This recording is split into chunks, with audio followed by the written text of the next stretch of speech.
Boa noite a todos. Vou falar um pouco sobre a medida provisória 936, que foi instituída no dia 1º de abril de 2020.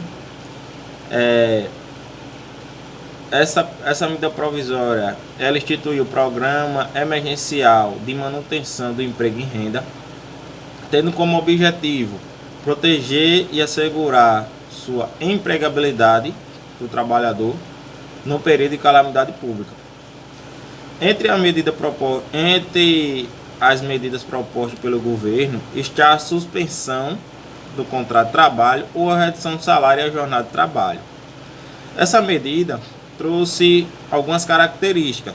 A primeira dela é que o empregador terá 3 opções para optar sobre a redução do jornada de trabalho, que são elas em 25%, em 50% e em 70%. Então o empregador ele vai ter que optar por esses 3 percentual para reduzir.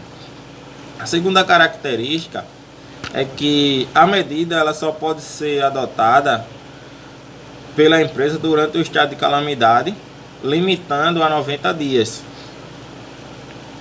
Outro ponto importante é que tem que respeitar o valor hora. Tem que ser valor hora de trabalho. Tem que ser respeitado o valor hora de trabalho. Outra característica, outro ponto que veio falar foi sobre a suspensão do contrato de trabalho. Essa suspensão, a característica dela é que era limitada a 60 dias ou até durar o estado de calamidade. Pode ser fracionada em 2 períodos de 30 e 30, pode ser feito. O empregado, quer dizer, tem todos os seus direitos garantidos, como por exemplo, direito a plano de saúde, a plano odontológico durante esse período de 60 dias. Outro ponto importante é que fica facultativo a contribuição do empregado para o INSS. Ele não tem a obrigatoriedade. Ele contribui se ele quiser durante esses 2 meses. Além disso, o empregado ele não pode exercer nenhuma função remota. Por exemplo, ele não pode pegar um notebook e levar para casa e estar trabalhando, fazendo atividade da empresa em casa. Outro ponto importante que vale ressaltar é que a empresa que faturou mais de 4 milhões e 800 mil em 2019 tem que pagar uma ajuda compensatória mensal no valor de 30% do salário do empregado. Isso quer dizer que a empresa que faturou mais de 4 milhões e 800 mil, ela tem que contribuir, pagar, compulsoriamente 30% do salário do funcionário.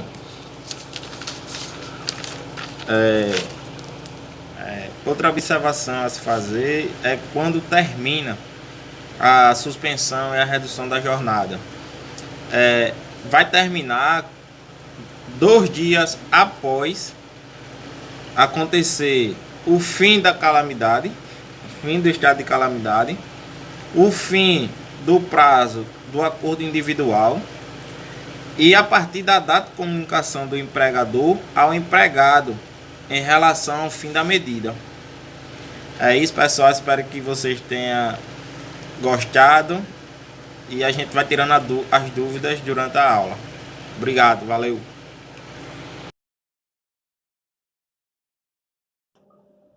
Boa noite, alunos, professora, Thalita e os novos amigos e camaradas aí que estão presenciando esse nosso trabalho. Estamos aqui sobre o posicionamento do Supremo Tribunal Federal, onde trata da possibilidade de acordos individuais entre empregador e empregado, podendo reduzir a sua jornada de trabalho, salários ou suspender temporariamente os contratos laborais. No julgamento pelo plenário, prevaleceu o voto do ministro Alexandre de Moraes, pois para ele o empregado pode não aderir ao acordo individual, assumindo o risco de ser dispensado, vindo a prejudicar a segurança jurídica e os valores constitucionais.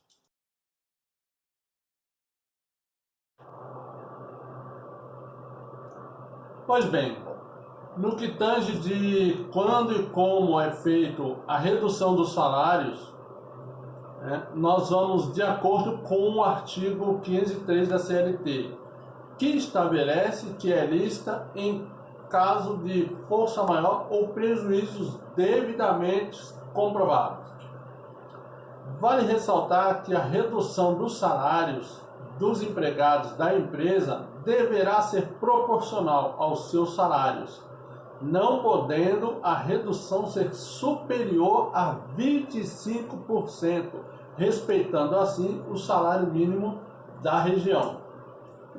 Porém, contudo, o artigo 503 da CLT não foi recepcionado pela Constituição Federal, por ser incompatível com o artigo 7º do mesmo, de que trata que a redução salarial, mesmo ocorrendo, não poderá ser inferior ao salário mínimo, fixado em lei, capaz de atender às necessidades básicas do ser humano. Boa noite a todos, boa noite, professora. Eu fiquei responsável em responder alguns quesitos, dentre os quais alguns já foram respondidos para vocês, certo? O primeiro quesito que eu vou responder aqui é o seguinte: se a medida provisória 936 viola algum direito do trabalhador? Bom, minha resposta é que sim. Mas por quê? De acordo com o artigo 7º da Constituição Federal, fala o seguinte: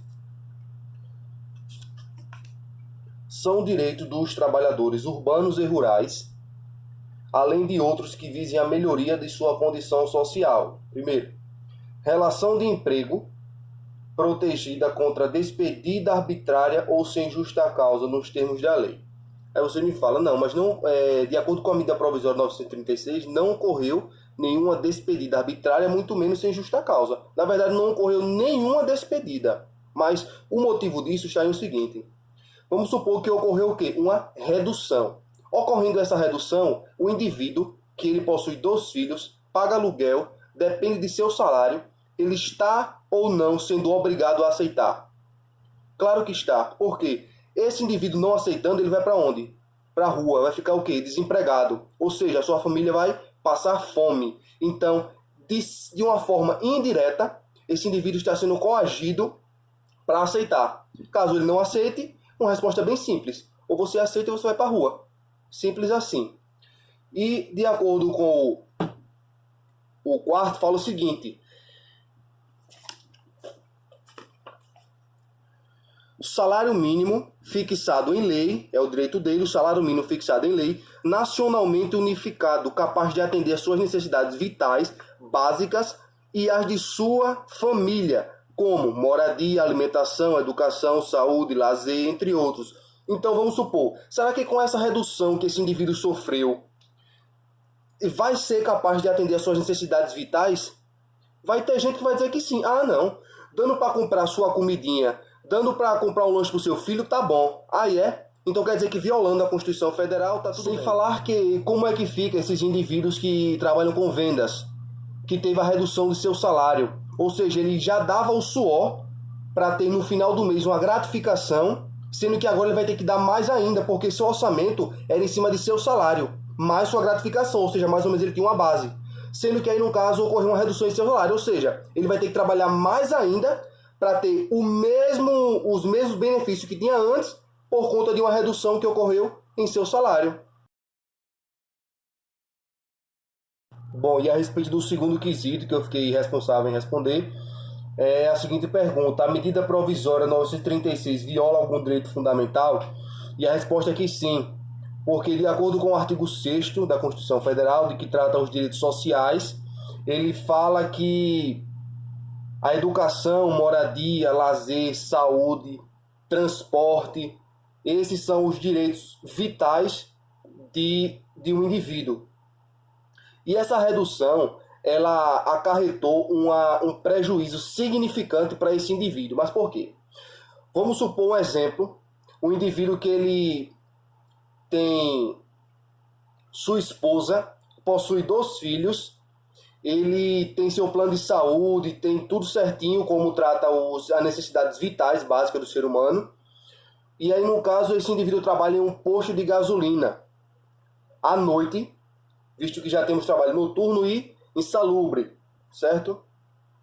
E aí, no caso, esse indivíduo ele terá uma redução em seu salário.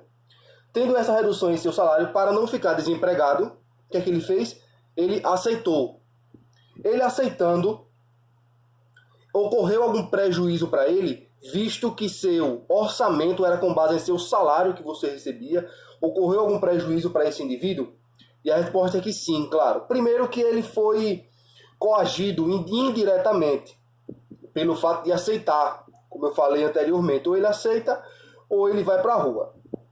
Mas muita gente fala, mas aí no caso ocorreu uma redução em sua jornada laboral, certo? Mesmo ocorrendo essa redução em sua jornada laboral, chegue para esse indivíduo e pergunte, você queria receber seu salário certinho ou você queria receber uma redução em sua jornada? Se for um indivíduo que gosta de trabalhar, ele, sinceramente, ele ia dizer que queria realmente o seu salário normal, sem nenhuma redução, trabalhando como antes, normalmente.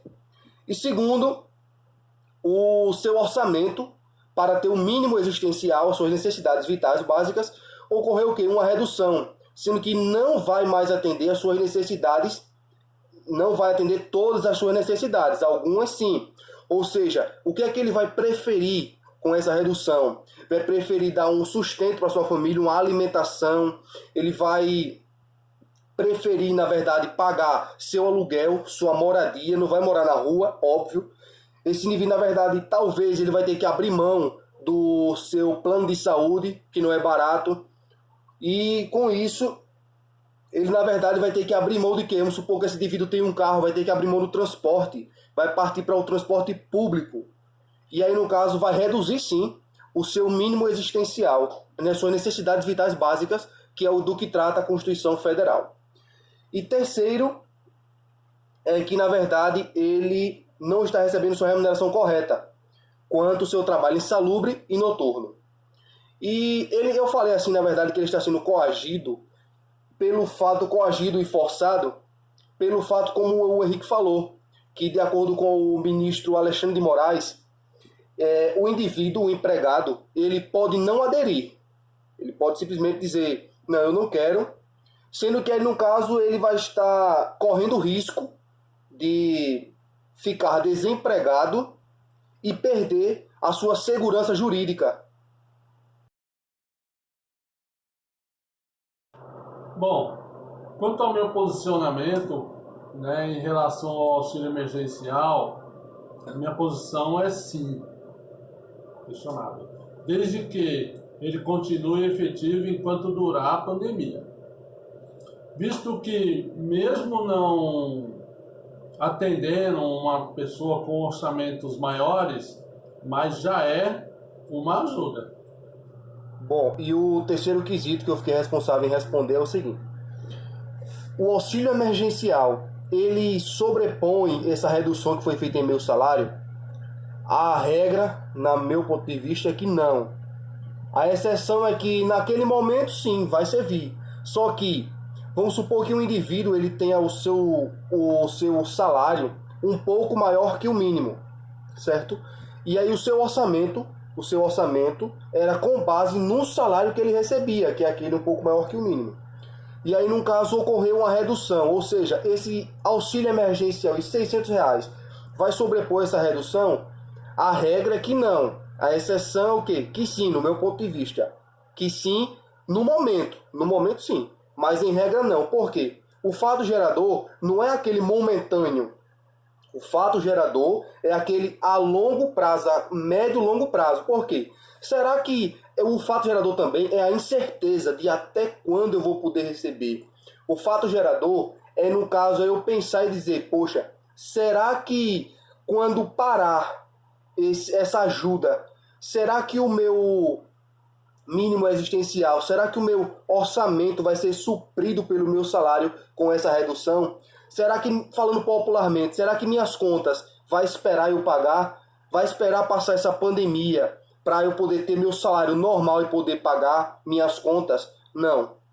Então, aí no caso, a exceção é que no momento ali vai servir. Só que a regra é que não. Porque você pensando a médio e longo prazo, você vai ter a incerteza até quando eu vou receber. E sendo cortado esse auxílio, seu orçamento vai dar para atender suas necessidades vitais? Esse é o posicionamento.